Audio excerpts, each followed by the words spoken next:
மகனே ஆனந்தா, அப்பா டை அடிக்கணும்டா, நானும் கிளம்பர் ஆகணும்.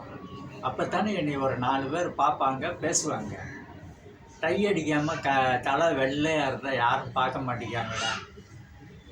ஒரு பொண்ணு கூட பார்க்க மாட்டேங்கிறா. டை அடிக்கணும்டா, காசு கொடுறா. என்ன சொன்ன டை அடிக்க காசு வேணுமா? உனக்கு அறிவு இல்லை? என்ன வயசாகுது உனக்கு? சாகப்படுற வயசில் டை அடிக்கியா? கொன்னே விடுவோம் உன்னைய. வீட்டுக்கே வெள்ளை அடிக்க முடியாமல் உட்காந்துட்ருக்கேன். நீ தலைக்கு டை அடிக்கணும், 4 பேர் பார்க்கணும், அதுவும் பொம்பளை பிள்ளையே பார்க்க மாட்டேங்க. சாக போகிற வயசில் உனக்கு தேவையா? சொல்லு.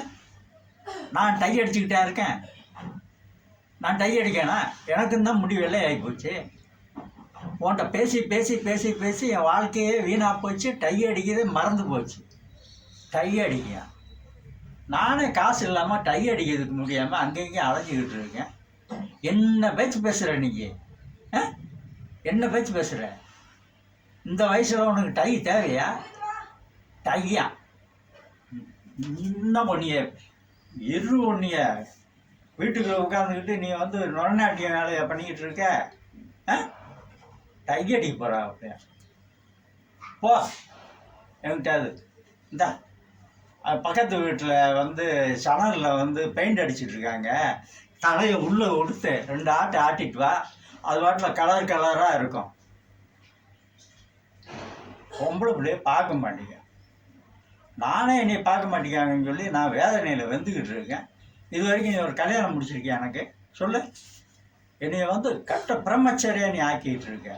கொண்டு போடுவாங்க கொண்டு. வேண்டாம் ஆனந்தா, டை அடிக்கிறதுன்னு காசு கேட்டுக்கிறது ஒரு குற்றமாட. நீ காசே தர வேண்டாம்டா எனக்கு. நான் கறிக்கட்டியை நல்லா நச்சு ஒரு சிரட்டையில் வச்சு அதை நல்லா குழச்சி நான் டை அடிச்சுக்கிறேன்டா. நீ போடா.